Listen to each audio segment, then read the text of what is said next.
ఓం శ్రీమన్నారాయణాయ నమః. ఈరోజు వీడియోలో 96వ శ్లోకం విష్ణు సహస్రనామంలోని 96వ శ్లోకానికి మనం వివరణ తెలుసుకుందాము. సనాత్ సనాతనతమః కపిల కపిరవ్యయః స్వస్తిద స్వస్తి కృత్ స్వస్తి స్వస్తి భుక్ స్వస్తి దక్షిణః. సనాత్ పరమాత్ముడు ఆది మధ్యాంతరహితుడు అన్నమాట. స్వామికి మొదలు లేదు, ఎండింగు లేదు. కనుక అతడు చిరకాలము నుండి ఉన్నటువంటి వాడు. మరి ముందు శ్లోకంలో మనం చెప్పుకున్నాము ఏంటి, ప్రథముడు శ్రీమన్నారాయణుడు ప్రథముడు అన్నమాట. ఆయన మరి అగ్రజుడు, ఆయనకు ముందు ఇంకెవ్వరూ లేరు. మరి ఆయనే ఈ సకల సృష్టిని సృష్టించాడు. కాబట్టి మరి ఆ స్వామికి జనన మరణాలనేవి లేవు. మరి జనన మరణాలనేవి లేనప్పుడు మరి ఎప్పటి నుంచో ఉన్నాడు కదండి, చిరకాలము నుంచి ఉన్నాడు. సనాతన ధర్మం అంటా ఉంటాం. సనాతన ధర్మం అంటే ఎప్పటివో మరి ఎప్పటి నుంచో వస్తున్నటువంటి ధర్మాలన్నమాట, పాత రోజుల నుంచి. కాబట్టి మరి అదేవిధంగా ఏంటంటే స్వామి ఆది మధ్యాంతరహితుడు కనుక స్వామికి జన్మ మరణాలు లేవు. కాబట్టి చిరకాలము నుంచి ఉన్నవాడు. కాబట్టి ఇక్కడ మనం సనాత్ అనే నామంతో స్తుతించుకుంటున్నాము. తర్వాత నామం సనాతనతమః. పరమాత్ముడు భవములకు అతీతుడు. భవములు అంటే ఏంటంటే జనన మరణాదులన్నమాట. జననము లేదు, మరణము లేదు. కనుక అతడు నిత్య యవ్వనుడు. ఎప్పుడు కూడా ఒకే వయసులో ఉంటాడనమాట. యవ్వనుడుగా ఉంటాడు స్వామి. ఆయనకి మరి ముసలితనం అని ఇవన్నీ కూడా ఏమీ లేవు. నిత్యము అతని భక్తులు అనుభవిస్తున్నను ఏ విధమైన మార్పుకు లోని కానిటువంటి వాడనమాట. ఎందుకంటే మరి భక్తులు అనుభవిస్తే మరి భక్తులు అనుభవిస్తుంటే ఈయన ఎందుకు మారతాడండి అని అంటే, మరి అందరిలో కూడా అంతర్యామిగా ఉన్నటువంటి వాడు శ్రీమన్నారాయణుడే. కాబట్టి మరి ఆ భక్తులు అనుభవిస్తూ ఉన్నా కూడా మరి అతన్ని ఏ విధమైనటువంటి మార్పు లోను కానివాడనమాట. అంటే మరి మనం చెప్తూ ఉంటాం, తీసుకున్న వాళ్ళకి తీసుకున్నంత. స్వామిని మరి మనం చేరి ఆయన భక్తితో అనుభవించిన, ఎంత భక్తిగా ఆరాధిస్తే అంత ఇదే అవుతాం అనమాట. అంత అంటే తరగదు. స్వామి ఇప్పుడు ఒక అన్నం గిన్నె ఉందనుకోండి, మరి ఫస్ట్ పెట్టుకునేటప్పుడు నిండుగా ఉంటుంది. అలా మరి అందరూ పెట్టుకోగా లాస్ట్కి వచ్చేసరికి అయిపోతుంది. ఏదైనా సరే, ఒక వస్తువు కానీ ఏదైనా కానీ మన ఏంటి అంటే అనుభవిస్తున్న కొద్దీ మరి అది తరిగిపోతూ ఉంటుంది. కానీ ఇక్కడ స్వామి ఎంత అనుభవించినా తన భక్తులు, స్వామి మాత్రం ఎలాంటి మార్పుకు లోను కానివాడనమాట. ప్రాచీనమైన బ్రహ్మాది దేవతల కన్నా కూడా ప్రాచీనమైన వాడు. కనుక సనాతనతమః అనే నామంతో మనం ఇక్కడ స్తుతించుకుంటున్నాం. సనాతన తమః అంటే ప్రాచీనులకే ప్రాచీనమైనటువంటి వాడనమాట. తర్వాత నామం కపిలః.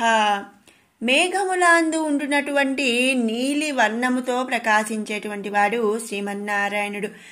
అగ్నిజ్వాలలనందు కూడా ఇటువంటి వర్ణము పుడుతుంది. శ్రీకృష్ణుడిని నీలమేఘశ్యాముడు అనే పేరు కూడా శ్రీకృష్ణుడికి ఉంది. మరి మేఘాలు బాగా మబ్బు పట్టినప్పుడు మరి ఇక వర్షం కురిసే టయానికి మరి అవి ఏ కలర్లో ఉంటాయండి, నీలి కలర్లో ఉంటాయి, నీలి వర్ణంలో ఉంటాయి. అట్లాగే మనం ఒక దీపం వెలిగించామనుకోండి, ఆ దీపము మధ్యలో ఆ ఒత్తికి ఫస్ట్ అంటే ఒక 2-3 కలర్స్ అయితే ఉంటాయి. ఫస్ట్ నీలి కలర్ ఉంటుంది, ఆ తర్వాత మరి ఎల్లో షేడ్, ఆ తర్వాత రెడ్ షేడ్. ఇట్లా మనం ఒక లైట్ని అంటే మనం దీపం వెలిగించినప్పుడు లైట్స్ అన్ని ఆపేసి చీకట్లో చూస్తే మనకి ఇది అర్థమవుతుంది. ఫస్ట్ నీలి కలర్, ఆ తర్వాత ఆరెంజ్, ఎల్లో, అలా రెడ్, ఇలా డిఫరెంట్ కలర్స్ అనేది మనకి ఆ దీపం అమ్మటి వస్తాయన్నమాట.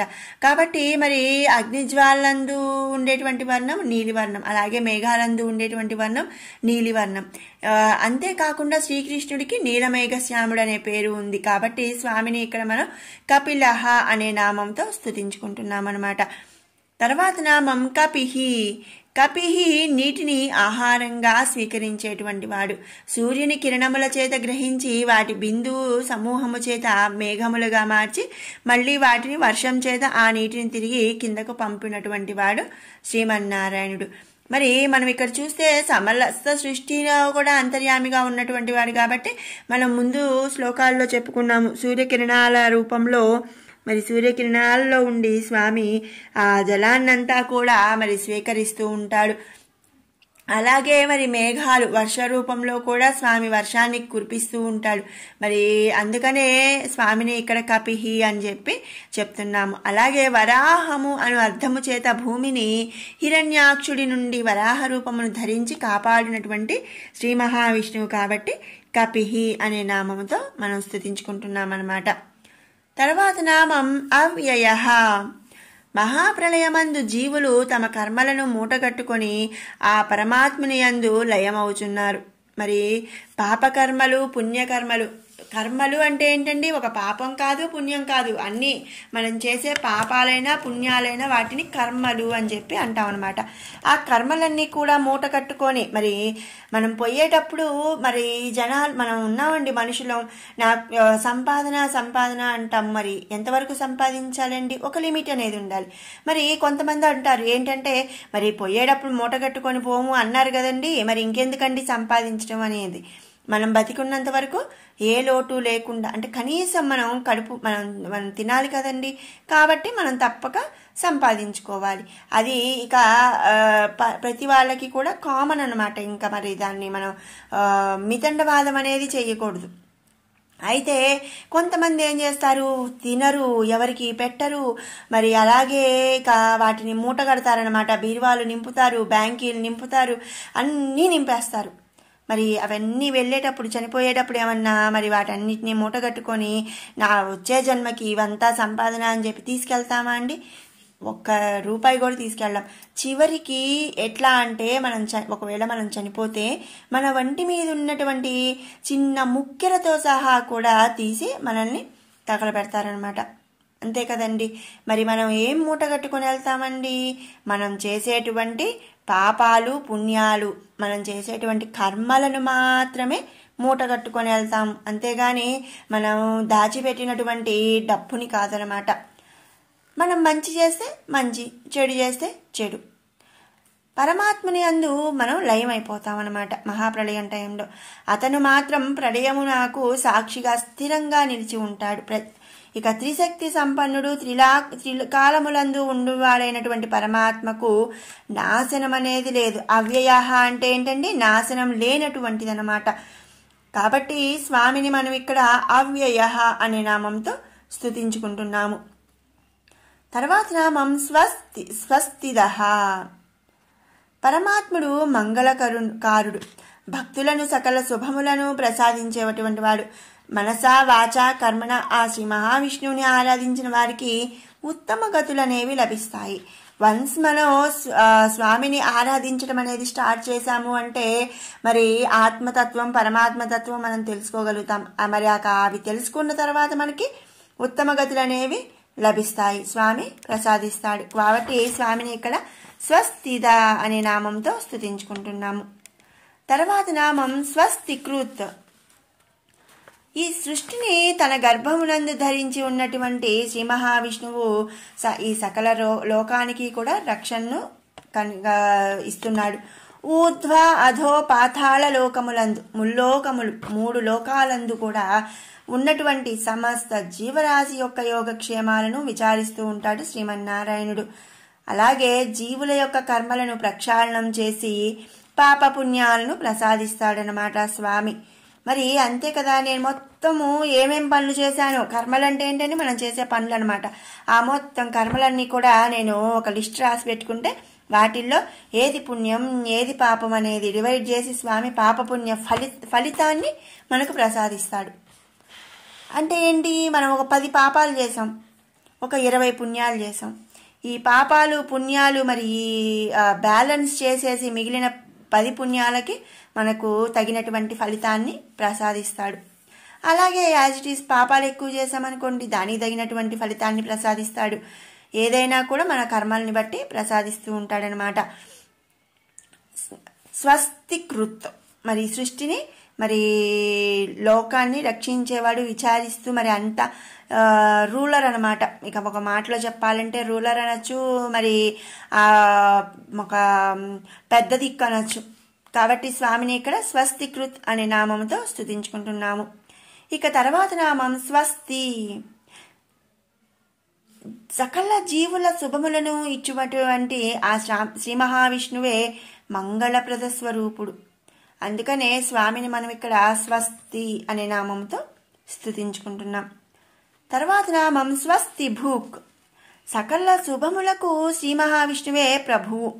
మరి అతడే మంగళములను ప్రసాదించేవాడు, రక్షించేవాడు, నిత్య మంగళ స్వరూపుడు. అందుకనే స్వామిని మనం ఇక్కడ స్వస్తి భుక్ అనే నామంతో స్తుతించుకుంటున్నాము. తర్వాత నామం స్వస్తి దక్షిణ. తనను సేవించటానికి భక్తులకు దేహాన్ని ప్రసాదిస్తాడు.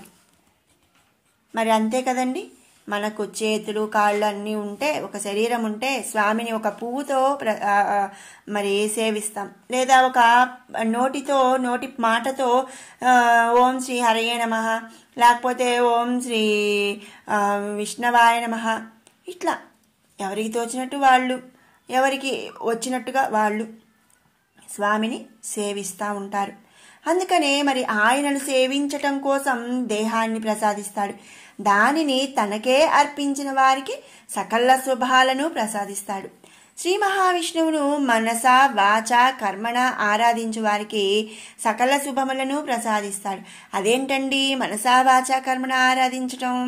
మరి కాకపోతే ఏంటండి, ఇవాళ రోజుల్లో మనం చూస్తే పక్కింటామా మరి అక్కడికి వెళ్ళి ఒక 1,00,000 రూపాయలు ఖర్చు పెట్టి ఓ పూజ చేపించింది కాబట్టి నేను కూడా 2 లక్షలు పెట్టి పూజ చేపిస్తానండి. ఆమె చేసింది కదండి, నేను కూడా చేస్తానండి. ఆమె మరి గుడికి వెళ్ళింది కదండి, నేను కూడా వెళ్తానండి.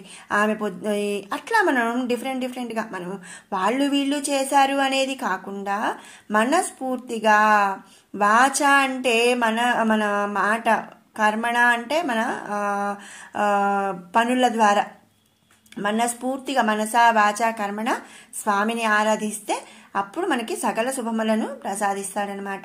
మరణము సమీపించినప్పుడు నారాయణ మంత్రమును జపించుట చేత ఉత్తమ లోకాలను జీవులకు సంప్రాప్తింపజేయునటువంటి వాడు శ్రీమన్నారాయణుడు. అంతటి దయాళుడు అనమాట. మరి మనం కార్తీక పురాణాలు చూస్తే అజామీలుడు కథ అని ఇలా చాలా ఉన్నాయండి.